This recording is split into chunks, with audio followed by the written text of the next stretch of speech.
বিনোদিনী একটি নটির উপাখ্যান ছবিটি মুক্তির পরই সৃজিত মুখার্জি পরিচালিত লহ গৌরাঙ্গে নামরে ছবিটির ঘোষণা করা হয়। এই ছবিতে বিনোদিনীর ভূমিকায় দেখা যাবে শুভশ্রী গাঙ্গুলিকে। সৃজিত জানিয়েছিলেন বছর চারেক আগে বিনোদিনীর ভূমিকায় শুভশ্রীকেই ভেবেছিলেন তিনি, কিন্তু তখন নানাবিধ কারণে সেটা হয়ে ওঠেনি।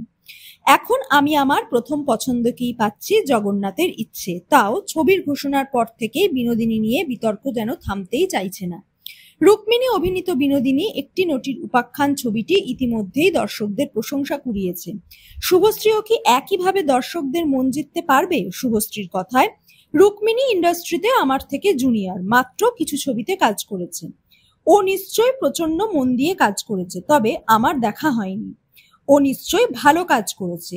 আমার মনে হয় এখানেই বিনোদিনী নিয়ে বিতর্কের ইতি হওয়া দরকার, কারণ আমি প্রত্যেক অভিনেতার কাজকে সম্মান করি। তাছাড়া লহ গৌরাঙ্গের নামরে কোনোভাবেই বিনোদিনীকে নিয়ে ছবি না, তার থেকে অনেক বড়। বিনোদিনী ছবির শুটিং এর আগে থেকেই রুক্মিণী বই পড়ে প্রস্তুতি পর্ব শুরু করেছিলেন। শুভশ্রীর সোশ্যাল মিডিয়ায় চোখ রাখলেও প্রস্তুতির আভাস পাওয়া যায়। নোটে বিনোদিনী আমার কথা বইটি হাতে নিয়ে দেখা গেল তাকে, বোঝাই যাচ্ছে তিনিও পড়াশোনায় মন দিয়েছেন। শুধু বই পড়েই নয়, নিজেকে বিনোদিনী চরিত্রে গড়ে পিঠে নেওয়ার জন্য ডায়েট এবং শরীরচর্চাতেও জোর দিয়েছেন। রাজঘরণী যে শুধু কেরিয়ারের পিছনে ছোটেন তা নয়, সন্তানদেরও সময় দেন। এবার দেখা গেল ছেলে মেয়ের সঙ্গে দুষ্টুমির মুহূর্তে শুভশ্রীকে। ইউভান কখনো মায়ের কাঁধে উঠে ঝুলছে, কখনো আবার ছেলের সঙ্গে নিজেই দুষ্টুমি করছেন তিনি।